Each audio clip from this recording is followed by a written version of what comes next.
साथियों, स्वागत है आपका एक बार फिर से यूट्यूब क्लास करंट अफेयर की सीरीज के अंदर। जो है हम राजस्थान का करंट अफेयर के साथ साथ इंडिया का करंट अफेयर भी देख रहे हैं और आज हम देख रहे हैं मई के करंट अफेयर की 6वीं क्लास, जिसमें हम अंतर्राष्ट्रीय करंट अफेयर देखेंगे। इससे 5 क्लास पहले हो चुकी है, आप उसको जाके देख सकते हैं और अपने जो करंट अफेयर है उसकी तैयारी को बहुत मजबूत कर सकते हैं। तो चलिए शुरू करते हैं हमारी करंट अफेयर की एक क्लास। और इस क्लास में हम अंतर्राष्ट्रीय परिदृश्य देख रहे हैं और इसके अंदर हम जो देखने वाले हैं वो देखिए, चाबहार बंदरगाह पर भारत और ईरान के बीच 10 वर्षों के अनुबंध पर हस्ताक्षर हुए हैं। पिछली महीने की जो करंट अफेयर थी उसमें भी मैंने आपको ये बताया था, भारत और ईरान में ने 10 वर्षों तक ईरान के रणनीतिक रूप में महत्वपूर्ण चाबहार बंदरगाह के शाहिद बेहिस्ती टर्मिनल का संचालन हेतु 13 मई 2024 को एक समझौते पर हस्ताक्षर किए हैं। तो 13 मई 2024 को जो है समझौते पर हस्ताक्षर हुए हैं। और ये जो चाबहार बंदरगाह है उसमें 2 बंदरगाह आते हैं, एक तो है शाहिद बेहिस्ती जिस पर जो है समझौते पर हस्ताक्षर हुए हैं। अभी तक चाबहार बंदरगाह के शाहिद बेहिस्ती बंदरगाह को एक अल्पकालिक अनुबंध पर संचालित करता था। भारत अब तक क्या करता था, इस बंदरगाह को अल्पकालिक जो अनुबंध पर संचालित करता था, लेकिन इसको है अब 10 वर्षों तक जो है बढ़ा दिया गया है। चाबहार पहला अंतर्राष्ट्रीय बंदरगाह टर्मिनल है जिसे भारत द्वारा संचालित किया जा रहा है। इससे पहले भारत द्वारा कोई भी अंतर्राष्ट्रीय जो बंदरगाह है उसको संचालन नहीं किया जा रहा था, लेकिन ईरान का जो चाबहार बंदरगाह है बहुत ज्यादा इंपॉर्टेंट है। मैंने आपको बताया था उस क्लास के अंदर कि किस तरह से जो है सिल्क रूट और चीन का जो BRO प्रोजेक्ट है, बॉर्डर रोड इनिशिएटिव वाला, तो BRI जो प्रोजेक्ट है उसका जो है विकल्प जो है भारत ने तलाश लिया है। तो ये चाबहार बंदरगाह से अब जो है सीधा जो है मार्ग मिल जाएगा हमें यूरोप में पहुंचने के लिए। ये समझौता जो है ईरान की राजधानी तेहरान में हुआ, इंडियन पोर्ट्स ग्लोबल लिमिटेड और ईरान के पोर्ट्स एंड मैरीटाइम ऑर्गेनाइजेशन द्वारा किया गया। ईरान के चाबहार बंदरगाह के 2 टर्मिनल है, एक तो है शावद बेहिस्ती और एक है शावद कलंतरी। भारत को सिर्फ शाहिद बेहिस्ती टर्मिनल के संचालन का अधिकार मिला है, तो शाहिद कलंतरी का नहीं है। इसके 2 टर्मिनल है, ध्यान रखना, शाहिद बेहिस्ती और शाहिद कलंतरी। तो बेहिस्ती का मिल गया हमें और शाहिद कलंतरी का नहीं मिला। ये 2016 में हस्ताक्षरित समझौते का स्थान लेगा, जिसे इंडियन पोर्ट ग्लोबल लिमिटेड ने 1 वर्ष के लिए शाहिद बेहिस्ती पोर्ट का संचालन करने का अधिकार दिया था। तो सिंपल सा हमें यहाँ पे ये ध्यान रखना है कि शाहिद बेहिस्ती जो बंदरगाह है उस पर जो है भारत को अब संचालन करने का मिल गया है मौका। इसमें प्रत्येक 1 वर्ष के बाद अनुबंध का नवीनीकरण किया जाता था। इस समझौते के हिस्से के रूप में इंडिया पोर्ट्स ग्लोबल लिमिटेड और शाहिद बेहिस्ती टर्मिनल को विकसित करने में लगभग 120 मिलियन डॉलर का निवेश करना होगा भारत को। चाबहार बंदरगाह की हम बात कर रहे थे, तो चाबहार बंदरगाह ओमान की खाड़ी पर स्थित ईरान का एकमात्र समुद्री बंदरगाह है जो ईरान को हिंद महासागर तक सीधी पहुंच प्रदान करता है। चाबहार बंदरगाह ईरान के सिस्तान बलूचिस्तान प्रांत में मकरान तट पर स्थित है। यह बंदरगाह पाकिस्तान के बलूचिस्तान प्रांत से लगभग 120 किलोमीटर दक्षिण पश्चिम में स्थित है, जहां चीन द्वारा वित्त पोषित ग्वादर बंदरगाह स्थित है। मतलब पाकिस्तान में ग्वादर बंदरगाह जिसको चीन द्वारा डेवलप किया जा रहा है और हम जो है ईरान के चाबहार बंदरगाह को डेवलप कर रहे हैं। चाबहार बंदरगाह का भारतीय बंदरगाह सबसे जो निकटतम पड़ता है वो है गुजरात का कांडला बंदरगाह। कांडला से इसकी दूरी मात्र 550 किलोमीटर है। चाबहार बंदरगाह 7200 किलोमीटर लंबे अंतरराष्ट्रीय उत्तर दक्षिण परिवहन गलियारे का भी क्या है, हिस्सा है।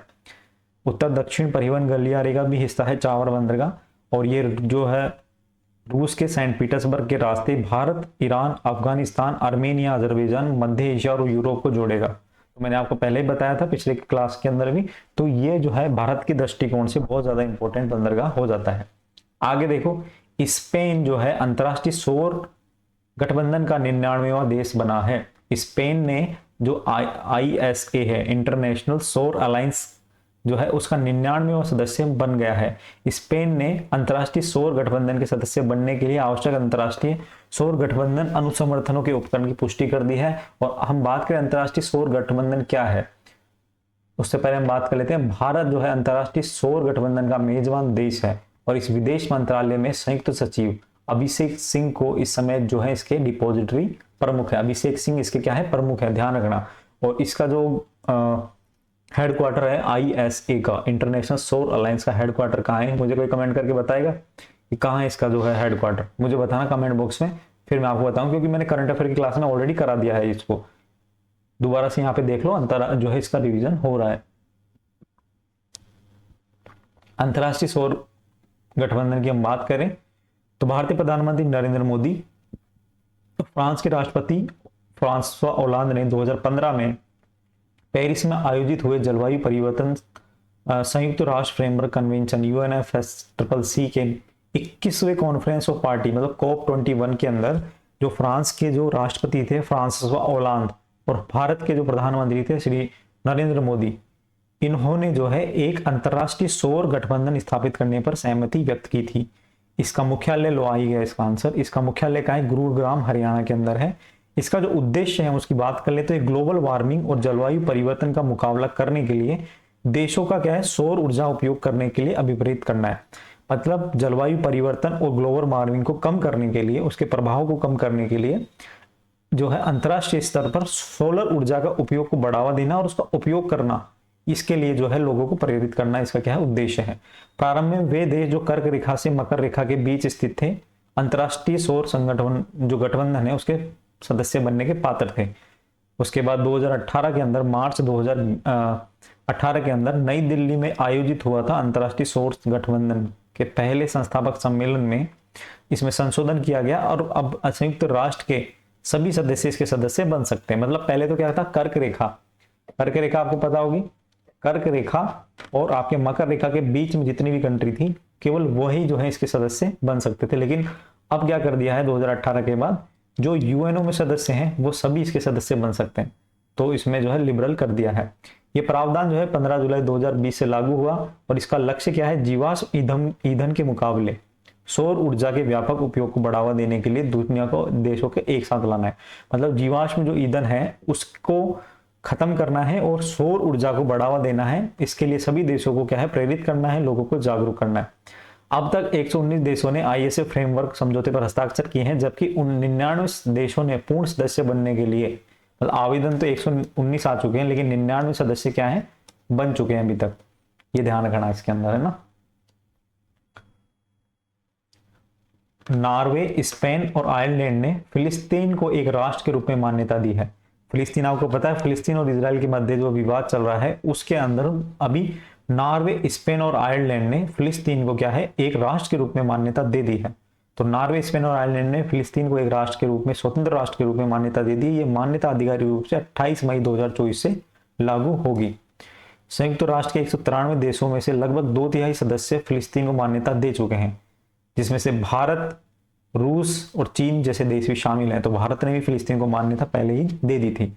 अल्जीरिया दुनिया का पहला देश था, अल्जीरिया दुनिया का पहला देश था जिसने 2 राष्ट्र समाधान फिलिस्तीन राज्य को मान्यता दी थी। तो इंपॉर्टेंट है, पूछा जा सकता है, क्योंकि जिस तरह से भी जो विवाद चल रहे हैं कि फिलिस्तीन और आपके इजराइल का, तो ध्यान रखना अल्जीरिया दुनिया का पहला देश था जिसने फिलिस्तीन को मान्यता दी थी। और फिलिस्तीन को अभी मान्यता किसने नहीं दी है, एक तो संयुक्त राज्य अमेरिका ने नहीं दी है, कनाडा ने नहीं दी है और अधिकांश पश्चिमी यूरोप के जो देश हैं उन्होंने नहीं दी है, ऑस्ट्रेलिया ने नहीं दी है, जापान ने नहीं दी है और दक्षिण कोरिया ने भी अभी तक फिलिस्तीन को क्या नहीं दी है, मान्यता नहीं दी है। लेकिन भारत ने, रूस ने और चीन ने इसको मान्यता दे दी है। आगे देखो, संयुक्त राष्ट्र महासभा में फिलिस्तीन को सदस्य बनाने का प्रस्ताव जो है पारित हुआ है। अब मान्यता मिल चुकी है तो अब फिलिस्तीन को जो है सदस्य बनाने के लिए जो है इसका क्या मिला है, सदस्य बनाने का प्रस्ताव हुआ है। भारत सही 143 देशों ने इसका समर्थन किया है, जबकि 9 देशों ने इस प्रस्ताव का विरोध किया है। 9 देश कौन से हैं, जिन्होंने फिलिस्तीन को मान्यता नहीं दी है। ठीक है, तो ये 9 देश हैं। हालांकि अब संयुक्त राष्ट्र महासभा के प्रस्ताव पारित होने से फिलिस्तीन को कुछ विशेषाधिकार तो मिल जाएंगे, लेकिन अभी सदस्य नहीं बना है, लेकिन फिर भी कुछ विशेषाधिकार तो मिल जाएंगे। और सितंबर 2024 को से फिलिस्तीन संयुक्त राष्ट्र महासभा की जो बैठक है उनमें भाग भी ले सकता है, लेकिन उसे यूएन के किसी भी प्रस्ताव में वोटिंग करने का अधिकार तो नहीं होगा। मतलब यूएन की सभाओं में भाग ले सकता है, बैठ सकता है, कार्रवाई सुन सकता है, समझ सकता है, लेकिन उसे वोटिंग करने का अधिकार नहीं होगा।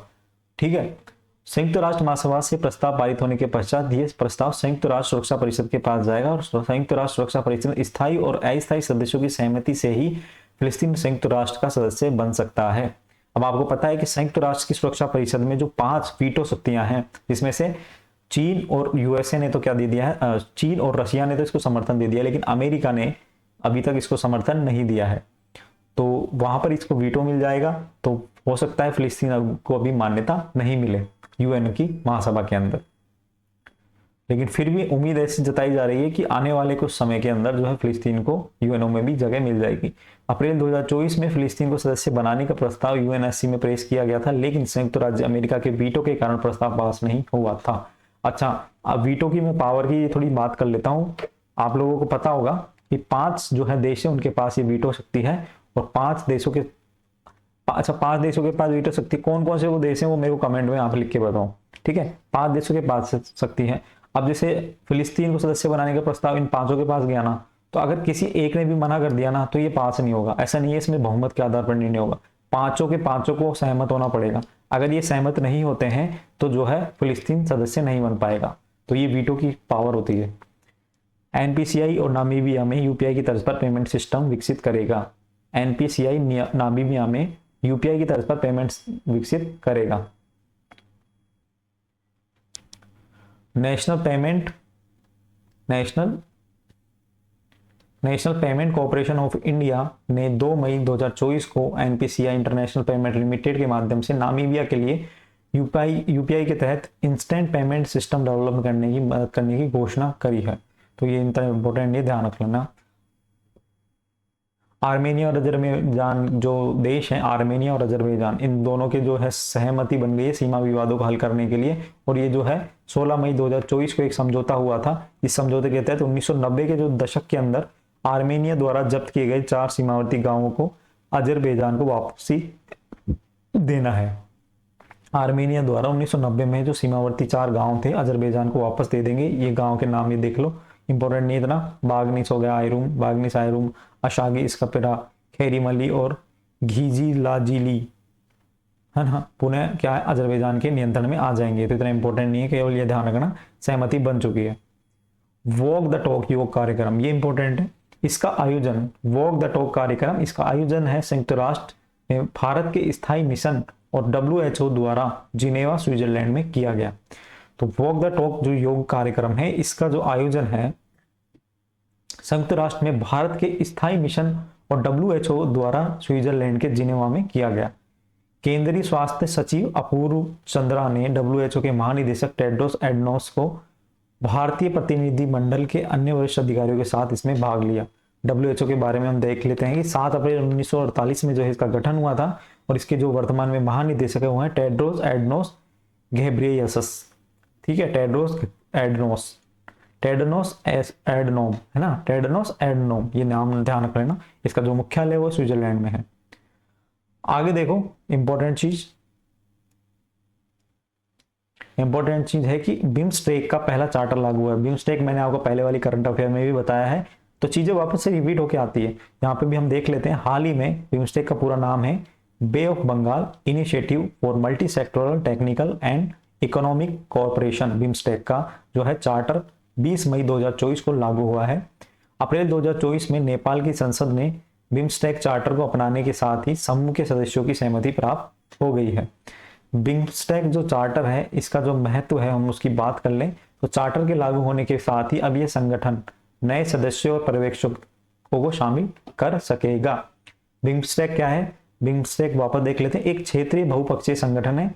इस सदस्य में जो बंगाल की खाड़ी के जो भी तटवर्ती और सीमावर्ती क्षेत्र हैं, जैसे कौन कौन से हो गए, बांग्लादेश हो गया, श्रीलंका हो गया, बंगाल की खाड़ी के तटवर्ती और सीमावर्ती क्षेत्र, बांग्लादेश हो गया, श्रीलंका हो गया, भूटान हो गया, म्यांमार हो गया, भारत हो गया, थाईलैंड हो गया और नेपाल हो गया।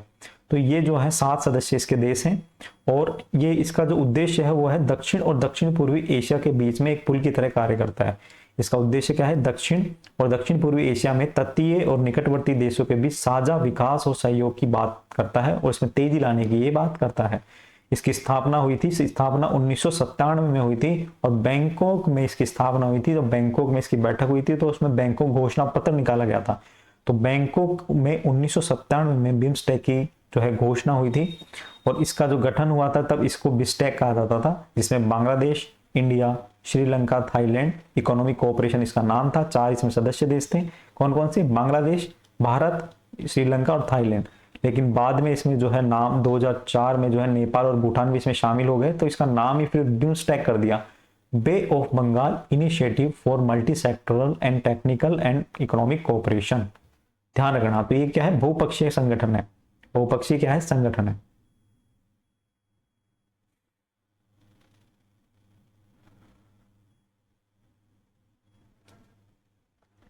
आगे देखो, कृत्रिम बुद्धिमत्ता मतलब एआई के लिए दुनिया के पहले प्रमुख कानून को यूरोपीय संघ की अंतिम मंजूरी मिल चुकी है। यूरोपीय संघ की हम बात करें तो सदस्य देशों ने 21 मई 2024 को एआई को विनियमित करने के लिए दुनिया में के पहले कानून पर अंतिम सहमति दे दी है। तो यूरोपीय संघ ने जो है एआई आर्टिफिशियल इंटेलिजेंस को कंट्रोल करने के लिए, नियमित करने के लिए, और जो है क्या कर दी है, कानून को वो दे दी है, मंजूरी दे दी है। ये कानून जो है एआई के अनुप्रयोग से पर प्रतिबंध लगाता है जो मानवीय मूल्य और मानव जाति के लिए खतरा उत्पन्न करते हो। ऐसा मतलब एआई का प्रयोग नहीं किया जाएगा जो मानव जाति के लिए खतरा हो, मानवीय मूल्यों के लिए खतरा हो। तो ये कानून उसको जो है नियंत्रित करता है। आगे देखो, यूरोपीय संघ की हम बात कर लें तो यूरोपीय संघ देखो, इसमें जो वर्तमान में सदस्य देश हैं कितने, 27। इसकी जो स्थापना हुई थी वो हुई थी मास्ट्रिच संधि 1 नवंबर 1993 में इसकी स्थापना हुई थी। और इसका जो मुख्यालय है वो है ब्रुसेल्स, बेल्जियम। इसका स्थापना क्या है, ब्रुसेल्स, बेल्जियम। यूरोपीय संघ के वर्तमान में जो सदस्य संख्या है वो कितनी है, 27। इसकी जो स्थापना हुई थी मास्ट्रिच संधि द्वारा 1 नवंबर 1993 में इसकी जो है स्थापना हुई थी। इसका जो मुख्यालय वो है ब्रुसेल्स, ब्राजील के बेल्जियम के अंदर। वर्तमान में इसके जो प्रमुख है वो है उर्सुला वॉन डेर लियन।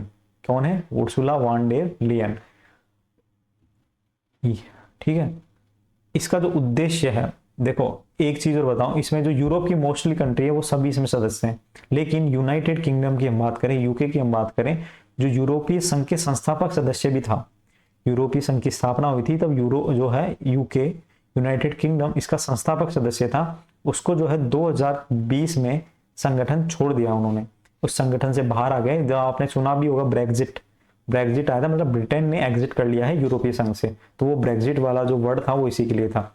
आगे देखो, यह संधि सदस्य देशों के नागरिकों हेतु अधिकार, अप्रवास, शरण और न्यायिक मामलों के क्षेत्रों में सहयोग को आगे बढ़ाकर एकल मुद्रा, इसकी खुद की, यूरोपीय संघ की एक खुद की मुद्रा है यूरो, जिसे कहते हैं यूरो, एकल मुद्रा, एकीकृत विदेश और सुरक्षा नीति और सामान्य नागरिकता के माध्यम से यूरोप और में राजनीतिक और आर्थिक एकीकरण को बढ़ावा देने हेतु की गई है यूरोपीय संघ की स्थापना। ठीक है, आगे देखो, एक ये नया विवाद हाल ही में सामने आया, न्यू कैलेडोनिया विवाद। न्यू कैलेडोनिया विवाद क्या है, इसके बारे में हम चर्चा कर लेते हैं। हाल ही में फ्रांस के अधिकार वाले न्यू कैलेडोनिया में हाल में विरोध प्रदर्शनों के बीच दंगे भड़क गए और कई लोगों की मौत हो गई। फ्रांस ने 15 मई 2024 को वहां आपातकालीन स्थिति की घोषणा कर दी।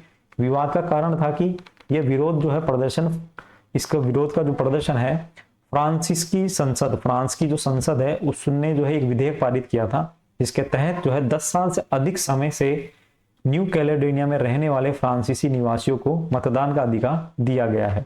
इस कारण वहां के जो मूल निवासी हैं कनक लोग, जो वहां के न्यू कैलेडोनिया के जो निवासी हैं कनक लोग, उनके निर्वाचनों के अधिकारों में कमी आने की आशंका के कारण यहाँ पे क्या हो रहा था, विरोध प्रदर्शन हो रहा था। मतलब कहने का मतलब यह है कि जो फ्रांस के अधिकार क्षेत्र वाला जो न्यू कैलेडोनिया जो देश है, वहां पर जो है फ्रांस के जो निवासियों को भी मतदान का अधिकार दे दिया था, जिससे क्या हुआ कि मूल जो निवासी है न्यू कैलेडोनिया के, उन्होंने जो है विरोध प्रदर्शन किया। न्यू कैलेडोनिया की हम बात कर लें, थोड़ा सा इतिहास जान लें। यह जो फ्रांस के अधिकार वाला विदेशी क्षेत्र है जो दक्षिणी प्रशांत में ऑस्ट्रेलिया के पूर्व में लगभग 1500 किलोमीटर दूर स्थित है, मतलब प्रशांत महासागर में स्थित है, ऑस्ट्रेलिया के पास। इसमें जो है 41% मेलानिस्की कनक मूल निवासी है और 24% जो है यूरोपीय मूल के लोग हैं, इसमें से अधिकांश फ्रेंच है। इस जल डमरू को यह नाम ब्रिटिश खोजी यात्री कैप्टन जेम्स कुक ने 1974 में दिया था, न्यू कैलेडोनिया। 1854 में फ्रांस ने इस पर अपना नियंत्रण ले लिया था और 19वीं सदी में फ्रांस का उपनिवेश बनने के बाद न्यू कैलेडोनिया 1946 में फ्रेंच ओवरसीज टेरिटरी का हिस्सा बन गया था। इसका जो उद्देश्य है वह है मूल निवासी कनक लोगों को ज्यादा प्रतिनिधित्व देना था जो आबादी के लिहाज से अल्पसंख्यक हो गए थे। ठीक है, तो ये है इसके अंदर। तो न्यू कैलेडोनिया वाला विवाद ध्यान में रखना आपको। ठीक है,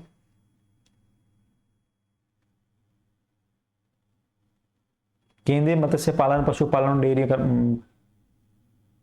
ये इतना इंपॉर्टेंट नहीं है, आपको इस पे ध्यान देने की जरूरत नहीं, आएगा नहीं। यूएनडीपी क्या है कि ये थोड़ा सा ध्यान रख लो क्योंकि आपके जो है सब्जेक्ट के हिसाब से आगे भी काम देगा। यूएनडीपी क्या है, 1965 में संयुक्त राष्ट्र संघ द्वारा संयुक्त राष्ट्र विस्तारित तकनीकी सहायता कार्यक्रम को संयुक्त राष्ट्र विशेष कोष के साथ विलय करके की गई थी। इसका जो मुख्यालय है वो न्यूयॉर्क में है और संयुक्त राष्ट्र वैश्विक विकास नेटवर्क है जो सदस्य देशों को उनकी विकास चुनौतियों को समाधान खोजने में मदद करता है। वर्तमान में यूएनडीपी का कार्य इन 3 प्रमुख क्षेत्रों में है: सतत विकास, लोकतांत्रिक शासन और शांति निर्माण और जलवायु आपदा लचीलापन।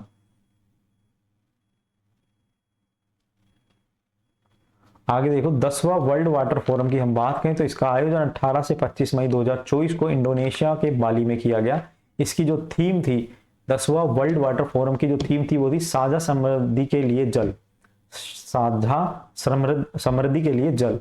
वर्ल्ड वाटर फोरम जल के क्षेत्र में विभिन्न हितधारकों को शामिल करने वाली सबसे बड़ी अंतर्राष्ट्रीय सभा है।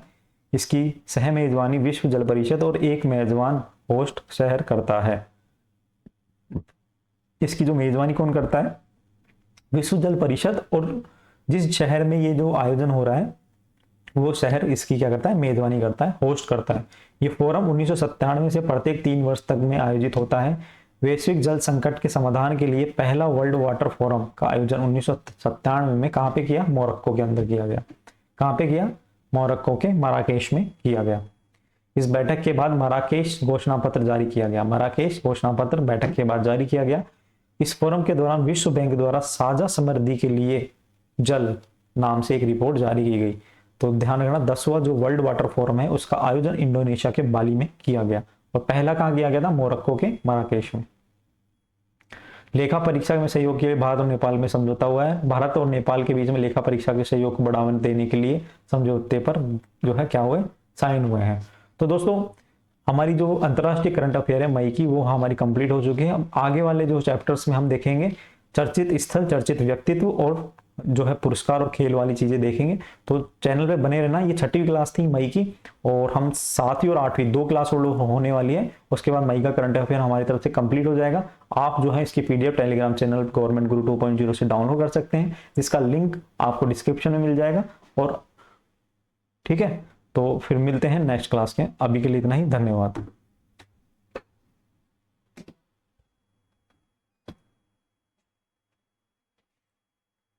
कैमरा चालू।